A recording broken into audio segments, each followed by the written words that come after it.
Hey, Senda. Hey, Phil. What are you going to do with that desktop full of PDFs? Aren't you going to sort them or something? Shh. I just downloaded Love and Resistance. It's got our game in it, and then like a bunch of other things, like that game Yes that I keep talking about and stuff. But like, I don't know. I just don't want to lose it, so I just put it on my desktop where I can see it. Oh boy. Cue music.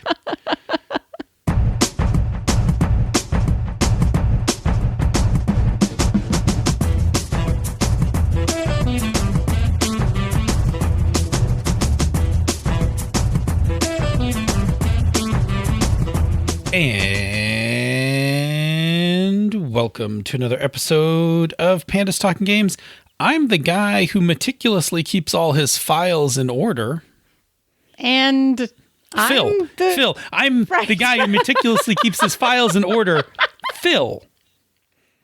Wow, and I didn't even catch it. I just kept on going. It was just smooth sailing. We were just going to go right on through that intro. No names. Just, Saved it. moving right along. I saved it.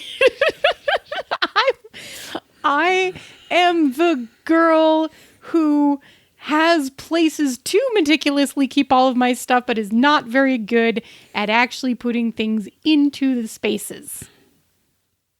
Senda. I told you, we were gonna skim through the whole intro. No names, nothing. Just bam. Welcome to another pandemic edition of Panda's Talking Games, where we neither write the episode nor edit it, as you can tell. Or apparently remember our names. Yes. So anyway, we're winging it again tonight, which, just a little hint, after pandemic, this is probably the format for the show. I'm finding it very hard. We're going to go back to writing and strictly editing. I mean, gosh, I've reclaimed like 3 hours of my life, Right? just to put this in context. I know. I've regained time as well, so it's doubtful we're ever going back to this. But for now, we're going to call it the pandemic episodes because it's still a pandemic going on. And we have a topic for tonight that came in from the Misdirected Mark forums. Who sent it in, and what's our topic? Yeah, so this topic is from C. Topher, and Chris wrote us, so how do you categorize and store all of your digital content? As an old school gamer and an old school techie, I have a dozen hard drives and an unknown number of USB drives where I have dropped stuff to. I probably have lost more media than collected and still probably can't ever find what I'm looking for without researching for it online. Boy, do I know that feeling. I have never heard anyone or any podcast dive into how they categorize this excess media. D&D versus Pathfinder versus Indie, then toss it all in all the assets, tokens, maps, one-shots. DM's Guild versus Drive-Thru RPG versus Paizo versus Roll20 versus all the stuff on proprietary company websites. Thanks for answering my question, Chris. Alrighty. I love it. This is, we always like to, when possible, because we love giving advice, it's always helpful if we can give if we give some background to why we might be qualified for such a thing. Context. Yes. So in this case, I'm going to tap into a previous 1, 2, 3 career hops ago, when I was a data librarian for a pharmaceutical company, which meant that my job was to receive electronic files from our clients and archive them into our company storage in a way that everybody could find it, to make sure that it didn't change, that nothing got altered in the copies and things like that. So I'm really good. I'm really good at taking files and putting them in places and being able to find them later. So that was I did that for many years, and a lot of those good habits from work stuck with me in my personal life. So I thought this would be a fun topic to do because we all have digital games. I have many. So many. I probably have, in all honesty, 2 to 3 times more digital assets than I do physical. I probably have... I think I actually probably have 3 to 5 times as many. Okay, that's fair. Digital, because I have a pretty limited physical collection because I'm running out of space. That and your start point was... my start point, everything was already digital. Yes, Not everything, but my start point into indie games, yes, everything was already available digitally. I mean, I have a lot of paper stuff from... back in the 80s and 90s, where some of that made it onto PDF later in scans and stuff like that, whether it was legal or illegal. So I have some of that stuff. And then obviously I have, as PDFs became more prevalent, I have more and more PDFs. All right. So tonight we're going to talk all about what to do with all of those PDFs and GIFs and tokens and map tiles and all that stuff. And we're going to talk about, how to store it. We're going to talk about how to access it. And we're going to talk about how to annotate it in case you might want to change or alter it. And how to use it in your game, whether you are playing at the table or you are playing online. Right? Does that yes. seem to encapsulate everything that we kind of scratched together in our notes? Yeah, and managing updates and versioning, because that's a thing that happens with electronic files. Yes, that is also a good point. Excellent, thank you. So cool. I guess I'm going to start a little and have you kind of poke me with questions, jump in with comments and things like that, right? I feel like I'm going to kind of take point on this. I feel like you're definitely going to take point on the actual organizing and storing things, because I do not feel qualified to give people advice on storing digital files. Okay. In any way, shape, or form. That's fair. All right. So let's talk about your digital gaming collection. So at some point you have acquired one or more or thousands of PDFs. Yes, thank you. That was the correct. Right. One, more, or thousands of PDFs. Or thousands. Yes. Right. Yes. Now, so we have to store these things, right? So we have to store them. Now, they show up in a lot of different places, right? So we have a lot of different inputs coming into our personal cloud, right? So we have things that we've downloaded from Drive-Thru. We have things we downloaded from Itch. We have bundles of holding. We have things we got in email. Direct from retailers, so direct from the Monty Cook Games site, or direct from the Evil Hat website. Yeah, we got direct downloads from individual sites. We've got stuff that people have that have shared through Dropbox, Google, all of those. Sometimes those things are done by publishers. Let's just acknowledge it. Sometimes your friends lend you a PDF, right? Link you a PDF or whatever. All right. So we have this array of inputs. Mm-hmm. And here's the thing. And I'm going to try not to be embarrassed when I say this, but here's the thing. Because we have things coming in from all these different places, we're going to waste too much brain, so too much cognitive load trying to keep track of all those places, right? So rather what we would like to have, right, the thing that I think you should try to get to is you should have one, maybe two. And I'll justify what the maybe two is. 1 to 2 places where all of these things, no matter where they come from, they all go to one of those spots, so that you never have to think, so where is my Tachyon Squadron PDF, right? Because it should only be in one spot or 2 spots. Right? That's it. You don't have to remember, did I get Tachyon Squadron from Drive-Thru, or did I get it directly from Evil Hat? Right? All of those things. Oh, I know the other one that's in that personal cloud. Backer Kit. What? Oh, geez. Yeah, right? That one's totally in there too, except I keep getting fulfilled from Drive-Thru and Itch.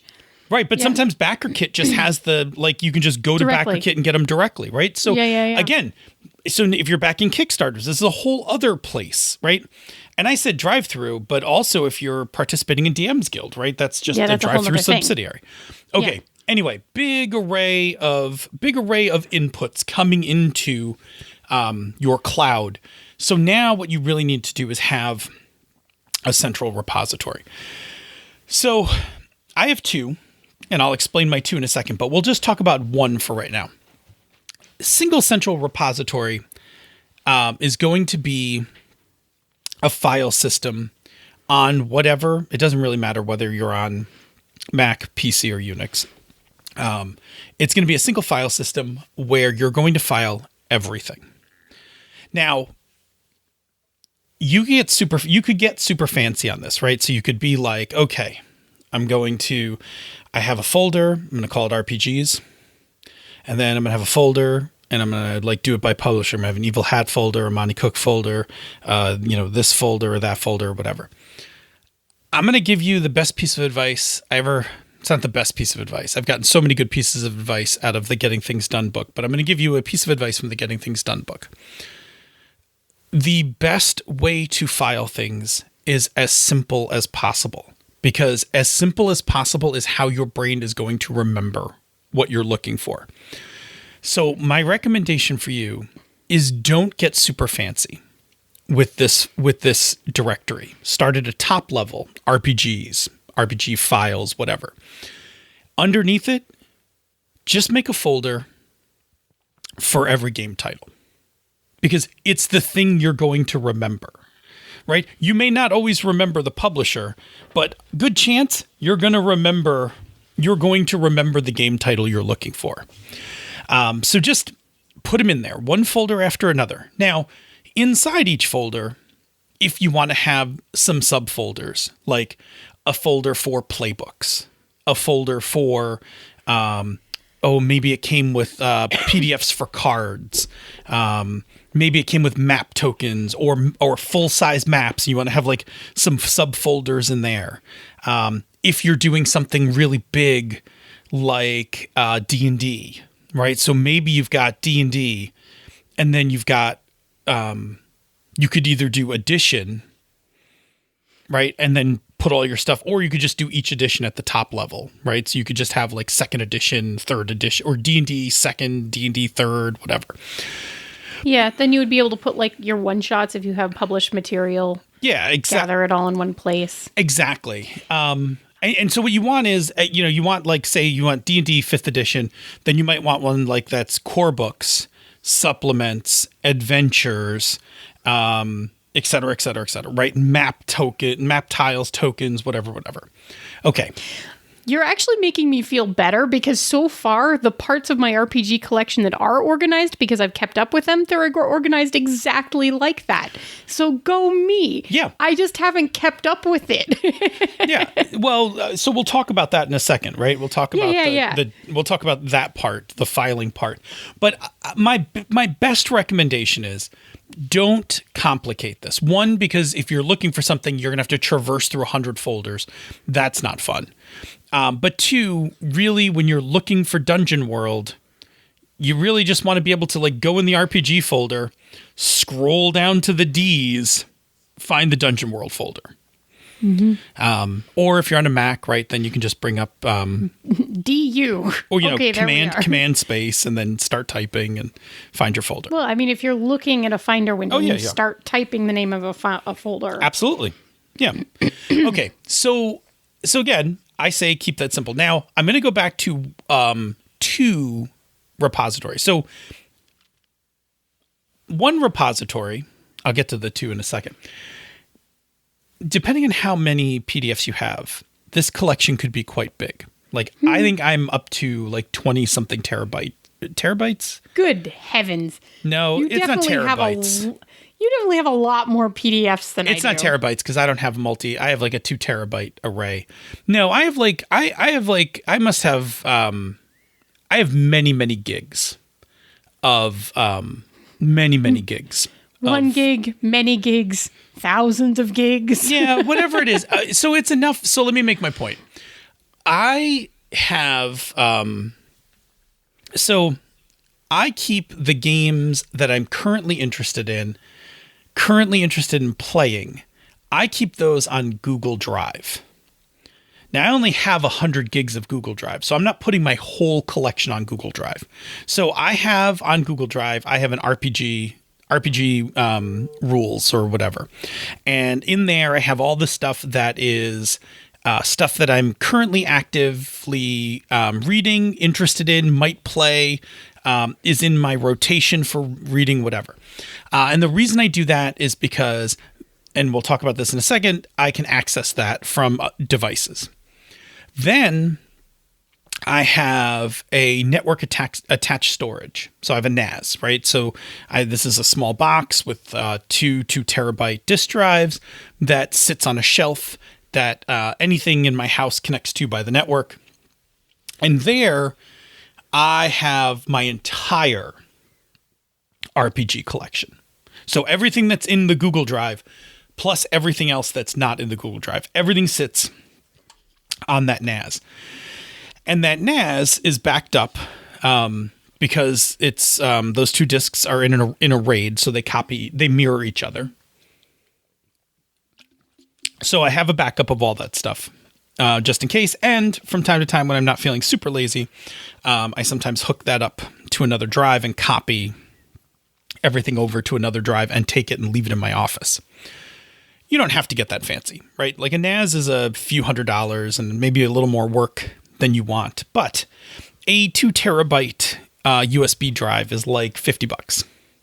And you could just have you could just buy 1 2 terabyte drive, plug it into your computer, and just have that as your RPG repository, right? Just have that right there with all your stuff.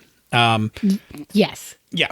And again, I say, like, if you want to access some stuff more frequently or from devices, you might want to push some of that up to the cloud. And depending on your cloud storage provider and how much cloud storage you have and stuff like that, right? So I pay once a year for Google, so I have 100 gigs of Google. I can't use all of it for my RPGs because I've got encoded stuff, podcasting, and all that crap. Yeah, we use it for other things too. Yeah.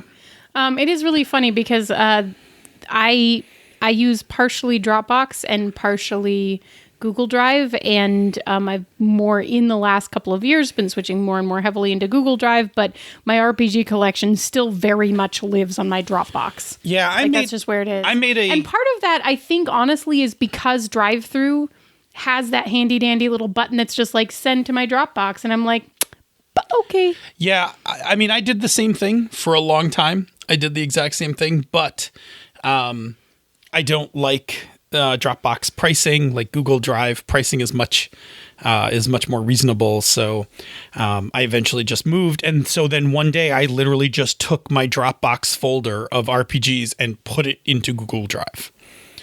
And that migration, like that was a thing I did one day, like consciously just picked it up, moved it over, and was like, okay, here, henceforth, we now live in Google. Yeah, which makes perfect sense. Like the funny thing is, like I did enough, like adding Dropboxes for my other email addresses that I have a pretty reasonable size of Dropbox. It's not like 5 gigs; it's like 25 gigs. So it's like, okay. But yeah, it is pretty funny. I'm like, just glancing at it, I'm like, oh, look, like, Dead Friend is there, and We Robot, and Over the Moon, that was very good, and, Sure. Attractive Detectives, haven't played that yet, but, All right, so now let me talk about, before you just read the entire directory contents. No, I was skipping them. Skipping for just good names. So now let me talk about let me talk about the part you have to get active in, right? Which is, like, you have to build a good habit. So the good habit you need to build is that when you download a thing, you put it into your repository. All right, so into your library. And that is like 1 to 2 more steps than you're currently doing, right? So if you downloaded it, you just need to take the files and put them into the other place. Okay. Yeah, that's why I've been successful with Dropbox, because as I said, Drive-Thru has a direct link. Yes. But now the problem is that all the stuff coming from the other inputs hasn't made it to Dropbox. Correct. So my recommendation, so I have a couple of recommendations. So one, if you are somebody who can be disciplined about this, then just, well, hang on, I'm going to give you, I'm right. terrible. So I'm going to give you a suggestion of how you can, I'm going to give you a couple suggestions on how you can solve this. Yes. So if you're disciplined about it, then you just get into a good habit of when I download something, I take it from downloads and I put it into the repository. And then that way it's there and done. Okay, that's fine. If you are not disciplined about it, then my recommendation is to take them out of download, right? Because download's basically a junk bin of not only this stuff, but anything else you're downloading, and stick them into like a folder in your RPG thing that says something like to sort, right? Use like an underscore or something so that that folder goes to the top of the list. But just call it like to sort. Take everything, just throw it in the to sort thing. And if you're super lazy, you can get one of those programs that's like a butler program or whatever that like, runs like automated jobs, and have it just scoop up all your PDFs and throw them in that folder to be sorted later. The idea being that as long as you just get it out of the download part, you have some reasonable chance of finding it later and filing it. You ultimately have to file these things. There is no better way to say this than if you download it, you have to put it in your library. You can try to make little tricks to automate it. You can try to, pick when you download something to change from the download directory to something else. Whatever is going to float your boat. Again, one suggestion would be like have in your downloads directory, have a folder called RPG downloads. When you go to download, just change the directory to RPG downloads, and then just have some automated job on your machine that says, hey, every day, take everything that's in RPG downloads, move it over to my repository to a sort folder. Now, when you go to look for something, it may not have a folder in your RPG directory, but at least it'll be in your sort folder and you can just go sort it from there. Okay? Yeah. Yep. You could do that. This is the part where I feel very called out. I could do it. I could do it. I know you could write the Mac automation to move it and schedule it. Yeah. Yep. Okay. I could. So I can't help you beyond you have to do that part, right? Yes. I can give you hints and tricks on how to make it easy or to take advantage of the fact that like, oh, I'll put it in a folder, but I'll never move it over. Like there are a couple of those things. I've done to sort folders before where I've thrown, a whole bunch of stuff in. Then like a month later, I'll go in and look and be like, holy shit, and spend like an hour, filing them or whatever. But bottom line is it's going to take a little input of energy to get them in. To one spot. But I highly recommend you put things in one spot, because when you go to look for something, you're not going to remember where in your cloud these things came from. And it's going to be much easier to just be like, oh, go to the RPG directory, go down to the book name, that's Cartel, bam.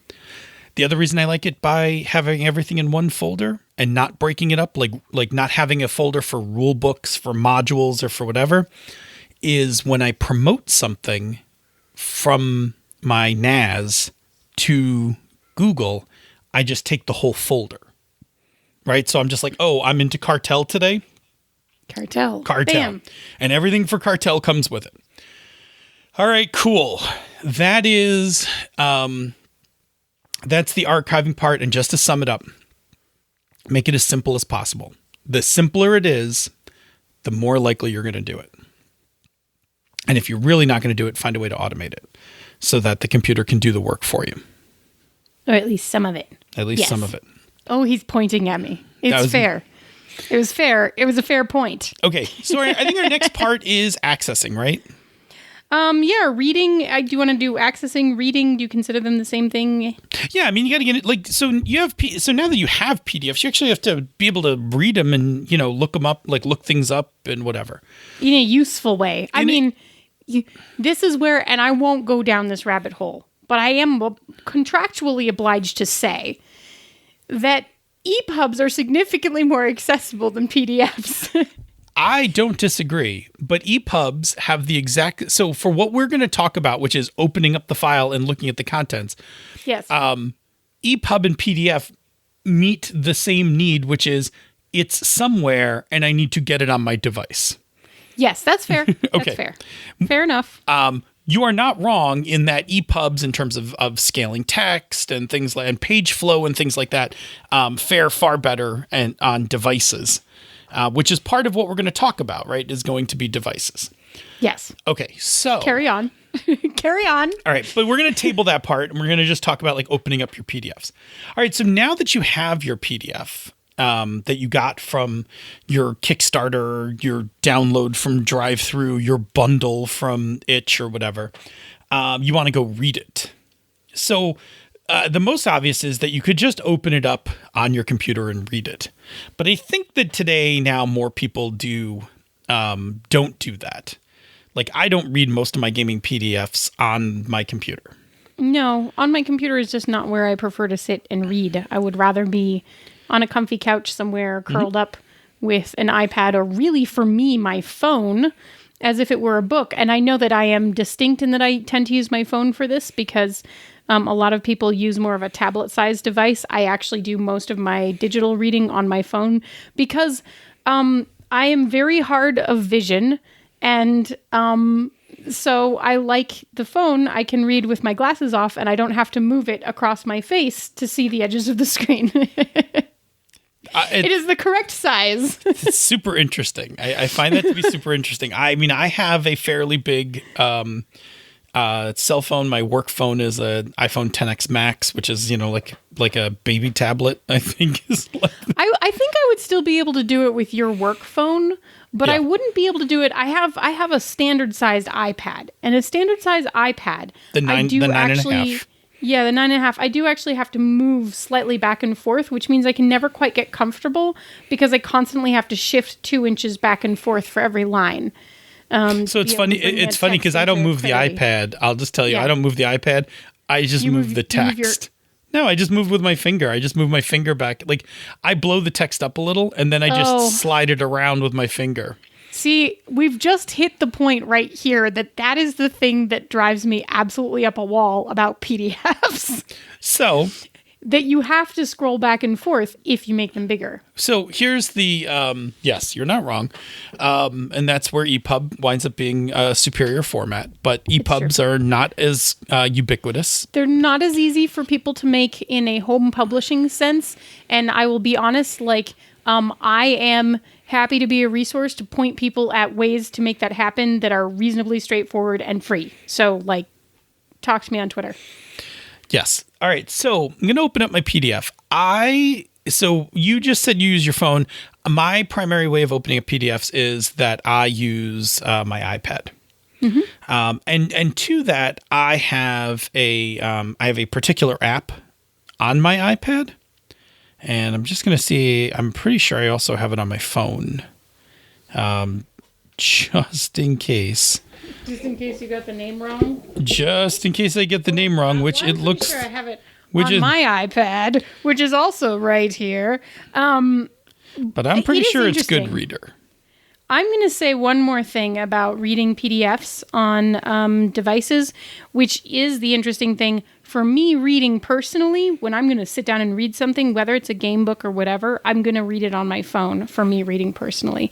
When I'm actually running a game or using an electronic file at the table, I do that from my iPad. So I do access it from both places, just depending on what it is, right? Sure. I'll talk about that in a second. So I use on my iPad, I use Goodreader, which is a free app.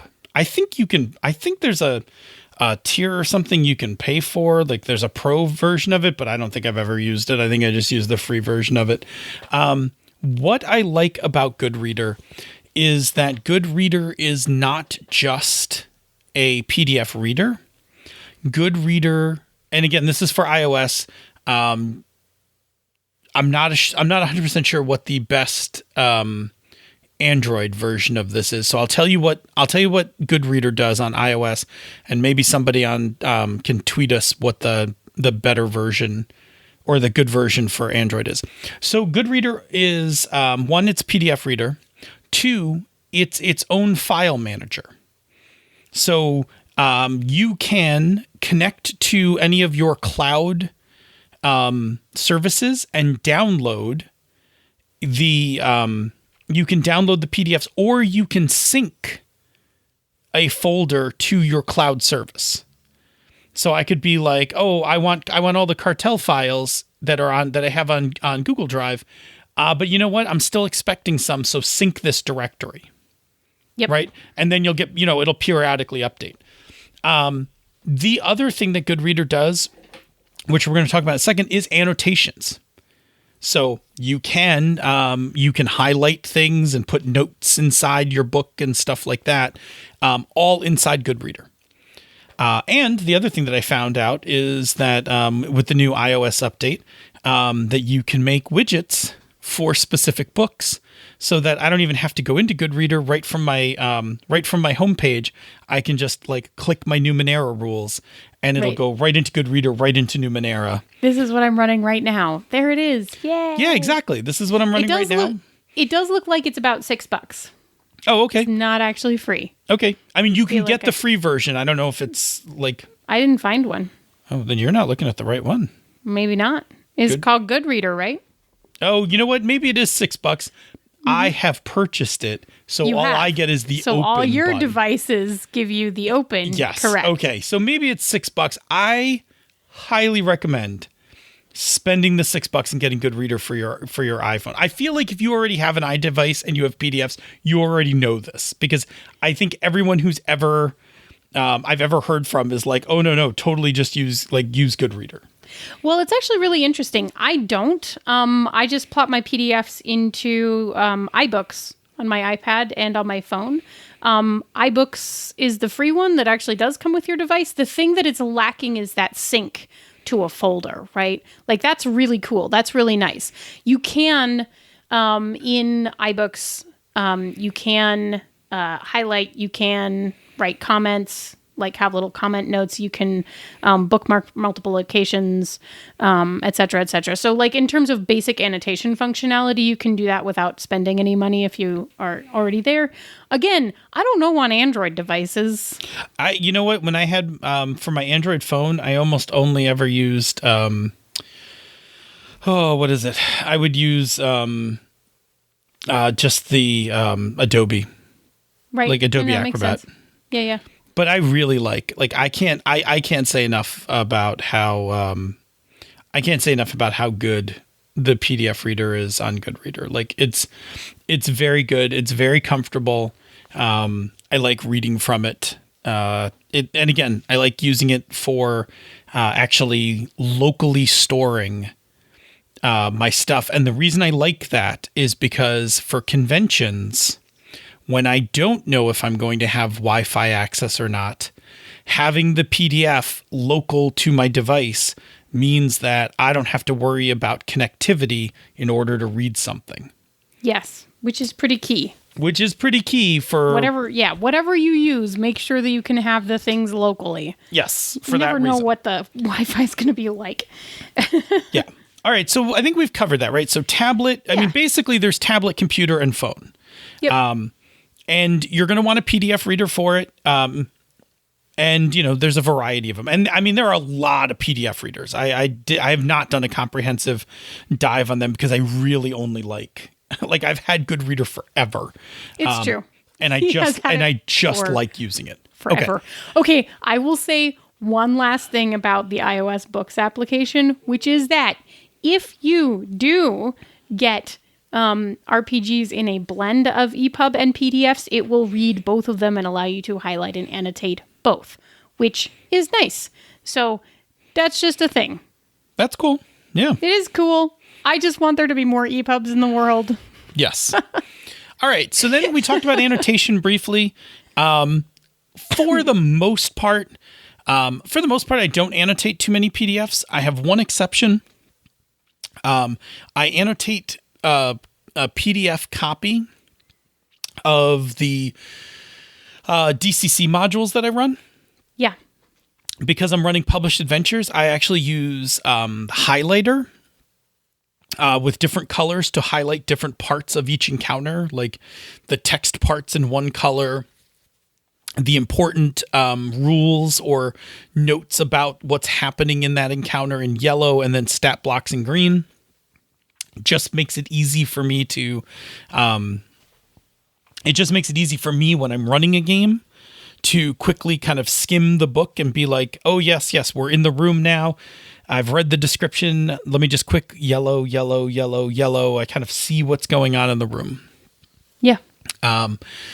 So I like it for that. And Goodreader is cool in that when you go to annotate something, it immediately prompts you and says, do you want to annotate this copy, or do you want me to make a new copy of the file and append the word annotated to it, so that you do not mar do not mar the original.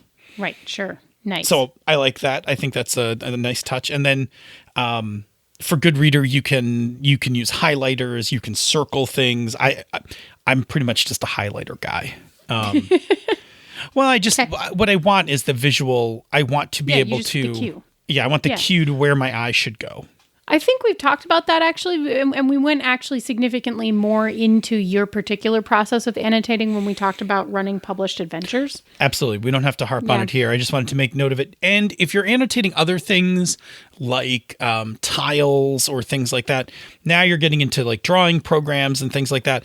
Those are things that while I think a lot of tablets can do those things, those are things that for my own preference, I tend to just go to my computer and do.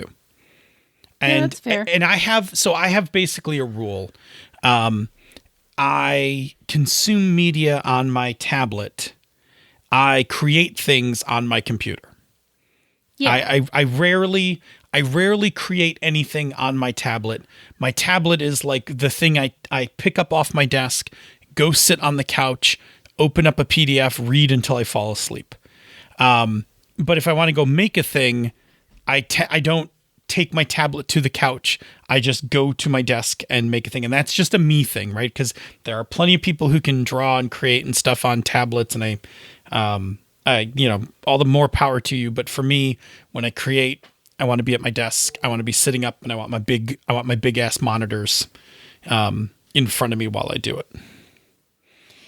It's interesting. I don't usually use my my iPad for creating things unless I'm traveling, at which point I no longer bring computers with me, right? I'm with you. I used to. I'm with you. But like if I'm traveling, I will sit down and type on that thing. I will draw on it on the plane. It becomes a media generation and media consumption tool at that point for portability's sake. That is a whole different conversation that has very little to do with this one. Skip right along. All right, Carrying on. Let's talk about using digital files in the game itself. Okay, so right? and I think the one of these two. So there's sort of two parts to this one, right? There's using them in the game itself at the physical table, and there's using your electronic files in the game itself, but you're already playing online. And I think honestly, the one that probably needs a little bit more light shown on it is at the physical table, right? Because there's like the translation process versus having the book sitting there. Yeah. Awkward silence as we both can't tell who's going to talk next. I'm not editing this, by the way, so I'm going to keep going. So this is where I put everything that I'm going to run for like a con, or if I'm taking a game to someone else's house, but I have it electronically or something. This is where I put that stuff on my iPad.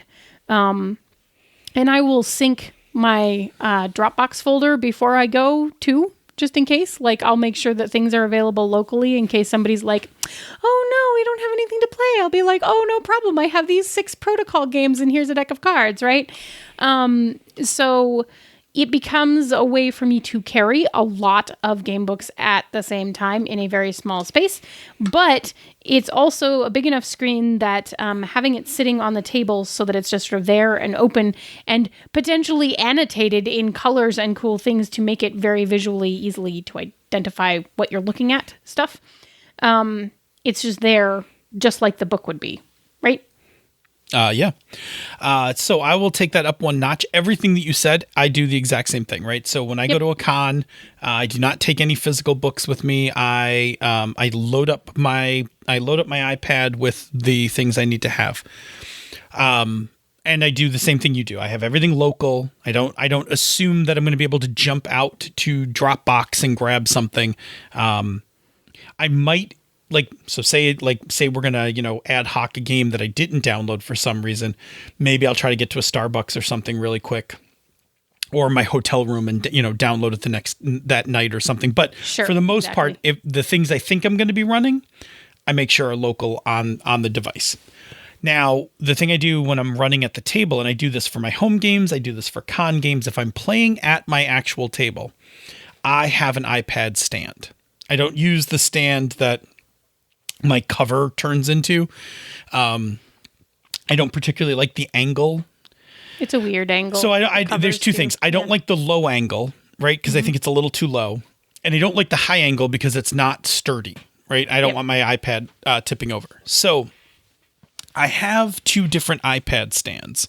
And I've had a number of them, right? I think I tipped you off onto one, right, from Anchor. It's a relatively small stand. Running around here somewhere. Yep, it's a relatively small stand. You can just pop open. Compass is a stand that I really like. I've had a Compass stand forever. And it closes up into like a very narrow, it's a little bigger than a pen and heavier than a pen, but it actually unfolds into this nice little triangle, and you put your iPad in it. And then recently for my home games, I bought this chunky iPad stand that actually stands it goes up significantly higher, like eye level, so they can actually create space on the table by raising it up off the table and still being able to put cards and stuff underneath it. Wow. And I will stick my iPad into that. I don't think that I would take the big chunky stand to a con. It's not small, and it comes in a pouch that's in my backpack right now. I do take it to my game table to play physically, although I have not been at my game table in 7 months. It's been months. Right. But if I was going to take it from my office, my office upstairs to my table downstairs, then yes, I throw that thing in my bag and then, have it up on the table. But I like that. And again, we did a whole thing on mise en place about arranging your GMing space and stuff like that. For me, having the iPad present, but being conscious of how much table space I have from where I'm sitting, I like to kind of get it up off the table a little. Or at the very least, I want it on an angle so that when I'm playing, I can just turn to the side and it's right there. And I can do whatever I need to it, right? I don't want to have to go into my bag, take it out, open it up, unlock it, open up the app, whatever. I want it on the table, app open, rule book open, and ready for reference. So the flip side of that, I would think right now, lots of people are doing, I know that I am doing, and I know that you are doing, is we're all playing online, right? Sure. So, the thing that I've been finding is that it's a particularly good time to have multiple displays. Yes. Because I really like having the rules on one display and all the rest of the stuff that I'm doing, like the Zoom and everything, on the other display. I'm a big fan of that. That's pretty much how I'm running. So when I'm running games now, I am running my main screen. I'm running my main screen with probably 70% of the screen is Roll20. Yep. And then 30% in a narrow vertical strip is Zoom with gallery view, so that everybody's... So you have all the people. Yep. Right. All the people are on the edge of that screen and I can see them. Yep. And then on my secondary monitor, I will have OneNote open with my session notes, and that'll take up half the screen. And then I will have the PDF viewer open on the other half of the screen with my rule book. And that's pretty much everything I need on my displays. Like, I'm running the game on this monitor, and I've got reference material on my secondary monitor. Yeah, that's pretty much it. I haven't been playing anything that really requires maps, etc. So for me, it's been very much like on the giant display, I have the zoom and also my character sheet. And then on the secondary display, the rules. I got to show you. I got a really interesting... somebody, and I wish I knew their name because I'd like to give them credit, but it's an article that you can find on Running Numenera on Roll20. And instead of having maps, they made this page that is just kind of their landing spot. Yeah. Because they don't really use maps. And it's got a couple different boxes for you to put information in. So like I have it, and I have like tokens for the characters at the top, and I put tokens in a box, in the NPC box. Not that we're using them on a map, but just so that people can see the faces. And I might put in there's a lower box, and sometimes I put like the objective for the night in the lower box. So like that's all there. Like it's like a placemat. So here's the thing that I will say, because I definitely backed that new Roll app. Yeah. I just got my beta invitation, and I haven't been in it yet. But I'm excited to. Yeah, it'll be interesting to see how that goes. I'll be very curious. I've had Roll20 forever because I actually backed the Kickstarter that predates Roll20 that Roll20 bought. Yeah. And so like I automatically got a thing. So when pandemic hit, because I wasn't really using Roll20, when pandemic hit, Roll20. I just jumped into Roll20. I mean, don't get me wrong. I have played a lot of games in Roll20. Anyway, so that's online. Online, the same things apply, but like it's really nice if you can have it in a different display than all the other stuff that you're trying to do. Yep. Yeah, that's pretty much that. Did you want to talk briefly about updates and versioning because digital files? Yeah, sure. Because publishers often update their files, and you may or may not know about them, right? So here's the tricky parts, right? So in your cloud of things, like in the things that are coming into your cloud, the easy one is drive-through. Yeah. Drive-through will actually inform you if there's been version changes. And if you get the drive-through app, it will actually sync your library. It will sync your libraries together. Like it'll sync their cloud library to your personal library, which would be cool because it'll automatically push you updates. More times than not, I will get an email from someone or someplace that there's a new version, and then I will go download it and then file it. Right. And then the thing I do is either I will take the old version and put it in like an archive folder, or I just delete the version. Right. So, for instance, like for Cartel, I had the original Ashcan, then I had like the partial rules at one point when Mark released them, then the next partial rule. The next one. Right. So like I just threw all the old ones away and was just like, now I have the final rules for this game. Right. Yeah, I'm actually pretty sure that floating through my my computer at various places are many different versions of Shinobigami, right? Yeah. I feel like I got at least 3 PDFs of that, which I don't blame them at all. I'm thrilled about it. I can't wait to run it. But like, there was a lot of versions that I personally, it's on me, didn't clean up, right? And this is why, again, going back to the beginning of the episode, this is why if you have a good system and a little bit of discipline to put those things right into your repository, then what happens is when you get an update, you put it in the repository and you're like, oh, I have an old version? Oh, all right, cool. I'll discard the April version. I'll put the June version in. I'm good. Yep.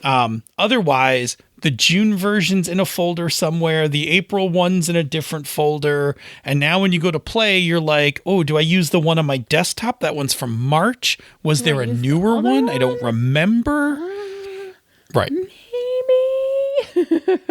All right. So does that make sense? Like, does that all make sense? I think we kind of nailed it all. Right. The crux of this being like really just having a simple and easy to use single place to put all your stuff. Yes. Ideally, wherever you put it, you should also back it up. Like either have backups, do backups, like something like that, right? Because you're not going to want to have to recreate this from your cloud. No.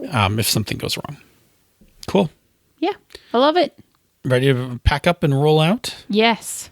All right. In order for us to do that, though, you got to tell us about another show on the Misdirected Mark Network. Oh, goodness. Well, let's see. We've recently gotten Bone, Stone, and Obsidian back, and that is a cool show. There's Cactus Panties. What? Cactus Panties. Isn't that where we went with that? No? I don't remember. Oh, dear. Okay, well, so it's a very cool conversation about the dark sun setting, and you should probably go check it out. Good. Way to wing that. Saved it. Nailed it. Hey, I don't want to hear it from you. You nailed the opening. Say, Senda, where do people find us on the internet? Well, you can find us on Twitter at Pandas Talk Games. You can find us in the Misdirected Mark forums, forums.misdirectedmark.com, or you can drop us an email, panda@misdirectedmark.com. And Phil, once they find us in one of those places, what can they do with that information? Hey, just like tonight, you can ask us a question, leave us a topic, throw us a suggestion for a show. Whatever it is you're interested in hearing, we want to make that show for you. So we highly encourage just sending those along to us. There's no rhyme or reason. It's whatever strikes our fancy. I mean, this one, we got on the forums, and as soon as I looked at it, I was like, yeah, I could do a half hour plus on that. So, so that's how it happens. But yeah, the crux of it is like, we really pride ourselves on doing the show about topics that you find interesting. We spend plenty of time talking about role-playing games. So if you leave it to just us, we're just going to, make up ditch lily stuff and talk about cooking with the occasional gaming thing thrown in. So it's way better if you suggest stuff to us. Significantly better, yes. If you like what we do here elsewhere on the Misdirected Mark Network, please consider supporting our Patreon campaign. Go to patreon.com/MMP. Patrons get access to the awesome Slack room for life with a wonderful collection of human beings in there. I love them. I love them to pieces. And we're getting some new people in there, so it's even more exciting to kind of get to meet them. It's super delightful. You get the bonus outtakes from this show. You get the after show from Misdirected Mark. Our Slack room for life also has a Friday luncheon. So if you are now a home worker, and you're working from home and you want to pop in and hang out with us, we got like a Zoom going on Fridays where whoever's free just gets together. Bring your lunch if you're on the East Coast. Bring your second breakfast if you're Mountain Time.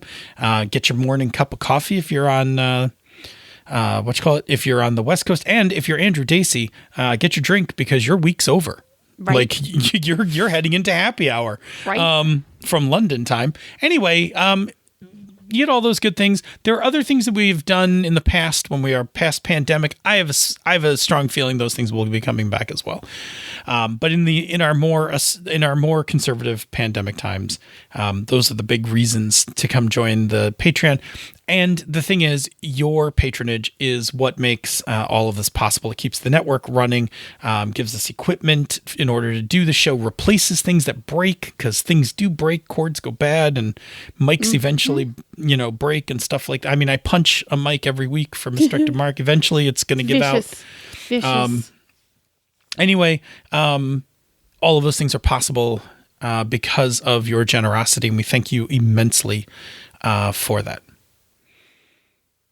There is another thing that you could do. It helps us immensely.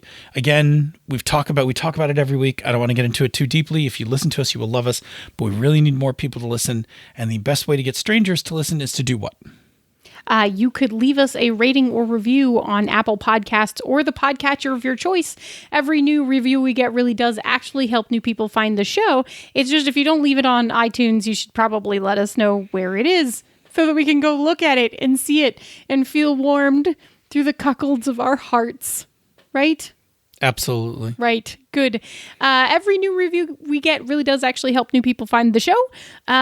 So we really, really appreciate them. And thank you so much to everyone who has already left a review and everyone who is going to. Yeah, indeed. Say, Senda, when are you going to clean up that trash pile of files all over your desktop and your download? No. It's supposed to be show me. Show me. Show me how you're going to clean There up you go. that trash pile of an inbox of yours. Show me what you got, show me what you got, show me what you got, show me what you got, show me what you got, show me what you got, show me what you got, show me what you got. This show is a joint production of She's a Super Geek and Misdirected Mark Productions, the media arm of Encoded Designs. Show me what you got, show me what you got, show me what you got, show me what you got, show me what you got, show me what you got, show me what you got. E. Click. I'm assuming that you clicked. I did click. I did. good. I promise I did. I also clicked. I am sleepy. I'm sleepy, but my sleepy is resulting in nonsensical giggle distractions. Yes. So this should be a great episode. Yes, this one will be by will of Phil. Phil is going to be all like, straight man, we're going to get a show done. And Senda is going to be all like, Yep. squirrel. Hang on, I'm going to just change my gain a little on this before we get into the good stuff here. All right. This is the good stuff. What are you talking about? No, I know. I'm checking to make sure my mic. No, everything else looks good. All right. Okay. I mean, I could, Nope. dig up this peach that jiggles. Again, this gift. Get really nowhere with this. Okay. All right, hang on. I'm gonna change my seating real quick. That's fair, me too. Okay. I'm sitting, I don't know, less by, more straight. We try. I know, I'm terribly bad at leaning in chairs and stuff. All right. We ready to do this? Oh, look at us both yawning. Yeah, adjusted my mic one last time. Alrighty.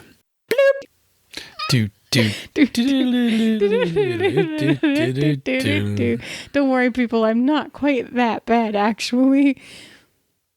Mostly.